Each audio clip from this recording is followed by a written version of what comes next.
वर्षा जब कृषि सुखानी, ये कहावत खेती किसानी के संदर्भ में छत्तीसगढ़ में अक्सर तब बोली जाती है जब खेत में लगाया गया धान पानी के अभाव में सूखने की स्थिति में आ चुका होता है। तब पानी गिरता है, यानी लाभ की बात नहीं रह जाती। किसानों के नाम राजनीति का राज छत्तीसगढ़ में सत्तारूढ़ पार्टी में उप मुख्यमंत्री का चयन भी ऐसा ही है। विपक्ष मजे ले रहा है कि भूपेश बघेल के पर कतर दिए गए। अब ना अकेले भेंट होगी ना अकेले मुलाकात होगी। शोले के जय और वीरू की मोटरसाइकिल जो शुरू में अलग अलग हो गई थी, उसे वेणुगोपाल की चिट्ठी ने भले ही जोड़ दिया है, लेकिन वेल्डिंग तो वेल्डिंग है। नेताजी डॉट लाइव में आपका स्वागत है। मैं हूं श्रीधर और आप देख रहे हैं नेताजी डॉट लाइव। जैसे कि आप जानते हैं कि समय समय पर हम आपके नेताओं के दिए गए वक्तव्य भाषण सुनाते हैं, लेकिन इस बार हम आपको उस घटनाक्रम पर विश्लेषण करने जा रहे हैं जहां पर छत्तीसगढ़ के स्वास्थ्य मंत्री टीएस सिंहदेव को प्रमोट करके उप मुख्यमंत्री बना दिया गया है। देश के आजाद होने के बाद 76 साल के इतिहास में पहली बार हुआ है कि किसी राज्य में किसी सरकार के 4.5 साल बीतने के बाद किसी व्यक्ति को उप मुख्यमंत्री बनाया गया। ये राज्य है छत्तीसगढ़ और बचे 6 माह के कार्यकाल के लिए उप मुख्यमंत्री बने हैं त्रिभुवन सिंह सिंहदेव। उन्होंने राजस्थान के कमला बेनीवाल के 310 दिन उप मुख्यमंत्री रहने के रिकॉर्ड को तोड़ने का कार्य इसलिए भी किया क्योंकि वर्तमान सरकार का कार्यकाल 28 दिसंबर 2023 को खत्म होने वाला है। आमतौर पर उप मुख्यमंत्री पद पर सरकार बनते ही ये रस्म अदायगी हो जाती है। कर्नाटक उदाहरण है। मुख्यमंत्री सिद्धरमैया के साथ साथ ही डी शिवकुमार उप मुख्यमंत्री बनाए गए। महाराष्ट्र में एकनाथ शिंदे के साथ साथ देवेंद्र फडणवीस उप मुख्यमंत्री बनाए गए। नीतीश कुमार ने भाजपा के साथ गठबंधन किया तो सुशील मोदी उप मुख्यमंत्री बने थे। आरजेडी से नाता जोड़ा तो तेजस्वी यादव उप मुख्यमंत्री बने। छत्तीसगढ़ में 6 माह के लिए टीएस सिंहदेव को क्यों उप मुख्यमंत्री बनाया गया, इसको जानने के लिए बीते 4.5 साल के घटनाक्रम के साथ साथ आने वाले 6 महीने और उसके बाद 5 साल को भी मद्देनजर रखकर आंकलन करना जरूरी है। 2018 में भाजपा के 15 साल की सरकार को हराने के लिए कांग्रेस ने भूपेश बघेल और टीएस सिंहदेव को संयुक्त जिम्मेदारी दी थी। दोनों जय वीरू भी कहलाए। बराबरी से दोनों के मुख्यमंत्री पद के लिए दावेदारी ने मोतीलाल वोरा के फॉर्मूले में मुख्यमंत्री की कुर्सी ताम्रध्वज साहू की तरफ खिसकती दिखी तो समझौते की बयार में अघोषित 2.5 साल के फॉर्मूले ने जन्म लिया। पहले 2.5 साल के घटनाक्रम में मध्य प्रदेश में ज्योतिरादित्य सिंधिया की बगावत से कमलनाथ की सरकार के गिरने, राजस्थान में पायलट के विद्रोह और पंजाब में अमरिंदर सिद्धू के विवाद ने आलाकमान को असमंजस की स्थिति में ला खड़ा कर दिया था। ऐसे में छत्तीसगढ़ की राजनीति में आने वाले संभावित उफान को रोकने के लिए दिल्ली में 56 विधायकों के शक्ति प्रदर्शन ने टीएस सिंहदेव की उम्मीदों पर पानी फेर दिया। सियासत की लड़ाई में भूपेश बघेल के राजनीतिक सलाहकारों ने ऐसा वातावरण बना दिया कि अपने ही सरकार में टीएस सिंहदेव पराये हो गए। उनकी ही पार्टी के मंत्री, विधायक सहित दिगर पदाधिकारियों ने विरोध के स्वर तीखे किए। नतीजन विधानसभा से भी उनको पलायन की स्थिति निर्मित हो गई।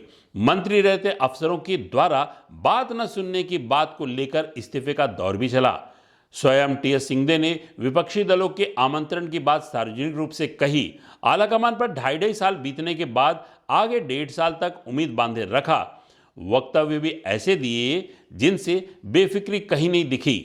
अब कौन सी फिक्र ने महज 180 दिन के लिए टीएस सिंहदेव को उप मुख्यमंत्री बनाया। ये बात राजनीति के राज की है जिसका आंकलन करने के लिए समय समय पर दृष्टिकोण अलग अलग रहे हैं। कर्नाटक चुनाव में शानदार विजय के रिदम को बनाए रखने के लिए आगामी दिसंबर में होने वाले 3 राज्यों के चुनाव में जीत दर्ज कर आगामी लोकसभा चुनाव में प्रधानमंत्री पद के लिए अपने दावे को पुख्ता करना है। इसके लिए 2 राज्यों में राजस्थान और छत्तीसगढ़ में असंतोष को दबाना पहला काम था।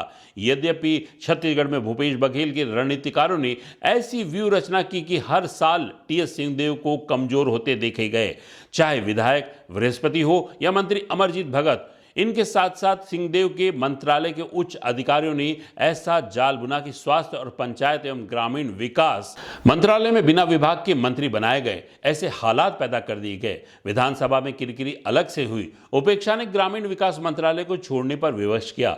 अंततः आगामी चुनाव न लड़ने का भी शंखनाद हुआ।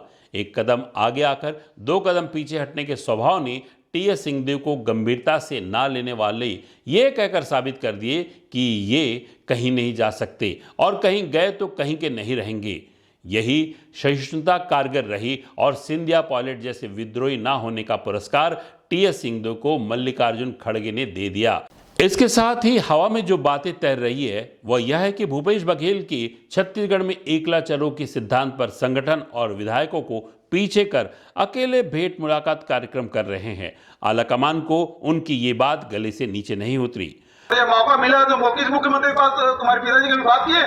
सर मेरे पिताजी मैं जब छोटा था 8 क्लास में था जब तुम्हारी मम्मी कभी बात की, तुम्हारे चाचा कभी बात किया? किस तरीके से सर? कभी साहब कभी माइक दिया उसको कि बात की है? सर मैं आपसे बात कर रहा हूँ। हाँ तो इसीलिए भैया तुमको मौका मिला है तो तुम मुझ पर आरोप लगाओगे। कुछ चुनावी सर्वे एजेंसियों से पेड सर्वेक्षण की खबरें सहित ग्राउंड रियलिटी के फर्क ने किसी भी प्रकार के जोखिम को मोल न लेने का परिणाम ही है उप मुख्यमंत्री पद पर टीएस सिंहदेव को सुशोभित करने वाला। यह भी चर्चा है कि कर्नाटक में जिस भ्रष्टाचार को कांग्रेस ने मुद्दा बनाकर भाजपा को पछाड़ दिया, उसी मुद्दे पर छत्तीसगढ़ में भूपेश बघेल की सरकार घिरी हुई है। कोयला और शराब घोटाले में ईडी अरबों की संपत्ति अटैच कर चुकी है। ये स्पष्ट हो गया है कि 2023 में भारतीय जनता पार्टी पूर्ण बहुमत के साथ सरकार में आने वाली है और इनकी बौखलाहट है। भूपेश पर भरोसा नहीं हुआ तो अब सामूहिक निर्णय की बात होने लगी है। सामूहिक निर्णय के साथ साथ बाबा को ले आए हैं। टीएस बाबा ही नहीं, राहुल बाबा को भी ले आए तो कोई फर्क नहीं पड़ने वाला है छत्तीसगढ़ में। किसानों के खाते में डायरेक्ट पैसा जा रहा है, मजदूरों के खाते में डायरेक्ट पैसा जा रहा है, जो गोबर विक्रेता हैं, पशुपालक है, उसके खाते में सीधा पैसा जा रहा है। बेरोजगारी भत्ता उसमें सीधा पैसा जा रहा है। भ्रष्टाचार कहाँ? रमन सिंह बोले थे खुद कि 1 साल कमीशन बंद कर दो, 30 साल राज करेंगे। तो कमीशन खोरों की सरकार रही और कमीशन खोरों के सरताज रमन सिंह रहे। वो आरोप लगा रहे हैं। कोयला घोटाले की बात बोल रहे हैं, वो तो लगाए थे 10 लाख करोड़ का घोटाला हुआ, 10 साल हो गए उसे सरकार बने। कोई एक आदमी पकड़ा गया था। ये लोग अफवाह फैलाने में बड़े माहिर हैं, तो लगातार कोशिश इनके अफवाह फैलाने की। अरे रमन सिंह को मैं बताना, उसके दिमाग में केमिकल लोचा है, कुछ न कुछ गड़बड़ है। वो हमारी पार्टी तय कर रही ना, काहे चिंता कर रहे हैं? सामूहिक नेतृत्व तो रहता ही है, चेहरा कौन सा है तो पार्टी तय करेगी। मैं पहले से बोल रहा हूँ, उसी प्रधान को। दर्जन भर अधिकारी और कारोबारी जेल में है। मध्य प्रदेश में प्रधानमंत्री गरज चुके हैं कि वे भ्रष्टाचार के विरुद्ध लड़ाई तेज करेंगे। ये भी जाहिर है कि गैर भाजपा सरकार के कपड़े उछाले जाएंगे। छत्तीसगढ़ के मुख्यमंत्री भूपेश बघेल ने पहले ही अंदेशा व्यक्त कर चुके हैं कि ईडी राज्य में अपनी कार्रवाई को बढ़ाएगी। हाईकमान ने भी इसकी कार्ड तैयार कर ली है। ऐसा ही टीएस सिंहदेव के कम समय में बनाए गए उप मुख्यमंत्री पद से प्रतीत होता है। यह भी माना जा सकता है कि कांग्रेस विपक्षी गठबंधन की केंद्र बिंदु रहेगी और अगर 2024 में लोकसभा चुनाव में सफलता मिलती है तो टीएस सिंहदेव को राज्य की जिम्मेदारी देकर क्षतिपूर्ति भी की जा सकती है। भूपेश बघेल वैसे भी कांग्रेस के राष्ट्रीय व्यक्तित्व बन चुके हैं। उनके अनुभव का राष्ट्रीय लाभ लेने की संभावनाओं से भी इनकार नहीं किया जा सकता। कांग्रेस ने टीएस सिंहदेव की नियुक्ति उप मुख्यमंत्री बनाकर जो की है, उसके पीछे एक और मुख्य कारण यह भी हो सकता है कि जो पार्टी के भीतर राजनीतिक गुटीय क्षेत्रीय संतुलन बिगड़ रहा है उसे साधा जाए, लेकिन अब काफी देर हो चुकी है। टीएस सिंहदेव के असंतुष्टि के चलते छत्तीसगढ़ की भाजपा जो राजनीतिक फायदा चुनाव में उठाने की योजना बना रही थी, वो धरी की धरी रह गई। अब उन्हें वर्तमान राजनीतिक स्थितियों पर पुनः विचार करना पड़ेगा। लेकिन भाजपा के अंदर जो अंतःकलह चल रहा है और अध्यक्ष अरुण साव की एकला चलो नीति के कारण तमाम वरिष्ठ नेताओं की अवहेलना करने की बातें सामने आ रही है, उससे नहीं लगता भाजपा चुनाव तक भी उबर पाएगी। वहीं भाजपा ने जो वर्तमान भूपेश सरकार के खिलाफ विभिन्न मुद्दों में जिस तरह के विरोध के स्वर उठाए हैं और जो आंदोलनों का क्रम जारी रखा है, उसकी भी हवा निकलते दिख रही है। कांग्रेस ने जहां टीएस सिंहदेव को उप मुख्यमंत्री बनाया है, वहीं पर पार्टी अध्यक्ष मोहन मरकाम की ताकत को भी बरकरार रखते हुए जो कदम उठाया है, उसे देखकर लोग ये महसूस कर रहे हैं कि मुख्यमंत्री भूपेश बघेल के राजनीतिक पर कतरे गए। जय बजरंगबली, जय बजरंगबली, जय जय कांग्रेस, जय कांग्रेस। वहीं भारतीय जनता पार्टी ने जो अंतःकलह चल रहा है, कार्यकर्ताओं की उपेक्षा, अन्य सांसदों की उपेक्षा, पूर्व मंत्रियों की उपेक्षा, उसे देखकर लगता है कि भाजपा में चुनाव के आते आते किन किन के पर कतरे जाएंगे। आने वाला समय बताएगा कि कांग्रेस सरकार की भ्रष्टाचार की सत्ता ढहेगी या बीजेपी का बिगुल बजेगा।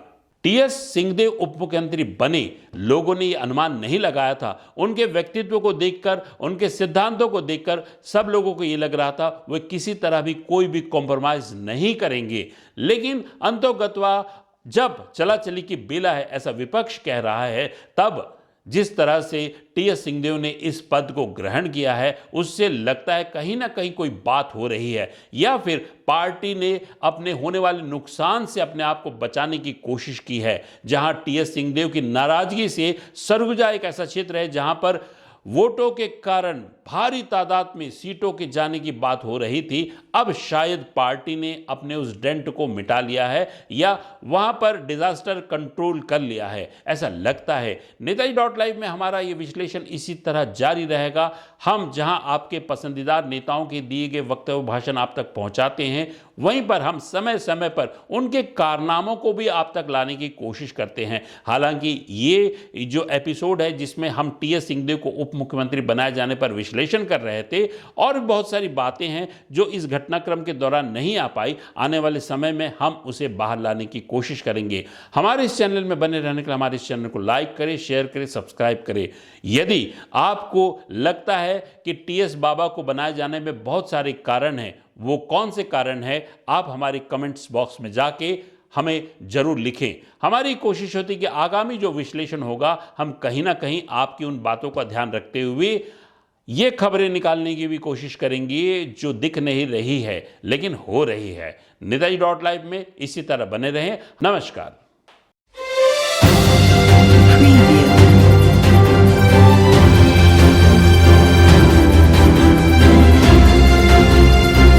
नेताजी.live के प्रायोजक है Satyadeep diagnostic and clinic, Supela, Bhilai.